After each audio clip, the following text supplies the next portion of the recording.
लगभग 3500 साल पहले ऋषि व्यास हस्तिनापुर आए थे। हस्तिनापुर की तत्काल रानी गांधारी ने ऋषि की इतनी अच्छी तरह से सेवा और सत्कार किया था कि वह उनकी भक्ति से प्रसन्न हो गए थे। उन्होंने गांधारी से कहा कि वह कुछ भी वरदान मांगे। रानी को 100 पुत्र चाहिए थे। उन्होंने उनसे उनकी इच्छा प्रकट की। इसके उपरांत गांधारी गर्भवती हो गई, लेकिन 2 साल बाद भी वो कोई भी बच्चे को जन्म नहीं दे पाई।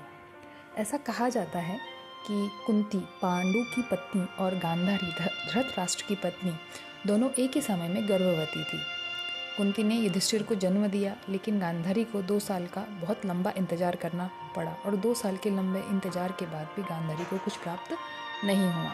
ईर्ष्या के कारण क्रोध करते हुए कि कुंती का बेटा अब सिंहासन का उत्तराधिकारी होगा, गांधारी ने उसके गर्भवती पेट पर जोर से प्रहार किया, जिसके परिणाम स्वरूप एक अजीब गर्भपात हो गया। जब उसे आखिरकार प्रसव हुआ तो वह एक सिर्फ मांस का टुकड़ा था। निराश होकर उसने इसे फेंकने का फैसला किया। तब ऋषि व्यास का आगमन हुआ। उन्होंने गांधारी को बताया कि उनका वरदान कभी भी व्यर्थ नहीं जाता है। तब ऋषि व्यास ने 100 मटके मंगवाए और हर एक मटके को घी से भर दिया।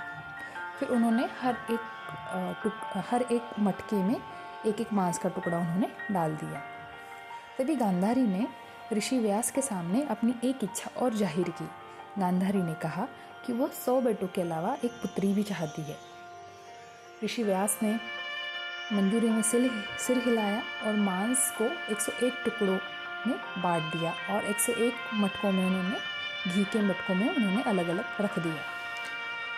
उन्होंने तब गांधारी से कहा कि तुम्हें और 2 साल का इंतजार करना होगा। 2 साल के बाद ही मटके को खोलने के लिए उन्होंने कहा। 2 साल बीत गए और इस लंबे इंतजार के बाद जब वो रात आई तो बहुत ही भयंकर रात थी।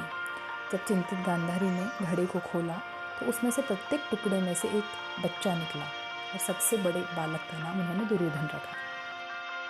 दुर्योधन के जन्म से जुड़ी एक बात और कही जाती है कि जब उनका जन्म हुआ था तो कई जानवर एक साथ रोने लगे थे। बहुत भयंकर आंधी तूफान आया था, सब जगह अंधेरा छा गया था और सब डर के मारे काँप रहा था। महाराज धृतराष्ट्र के सलाहकार विदुर ने उन्होंने कहा कि एक बहुत अपशगुन की बात है, यह बालक अंधकार लाएगा। इसलिए उन्होंने गांधारी और धृतराष्ट्र को इसे छोड़ने की सलाह दी, परंतु ऐसा नहीं किया, क्योंकि किसी भी माता पिता के लिए अपने बच्चे को छोड़ना एक बहुत ही मुश्किल काम होता है। और फिर बाकी हम सब जानते हैं कि दुर्योधन ने बड़े होकर उन्होंने क्या किया और किस विनाश को उन्होंने जन्म दिया।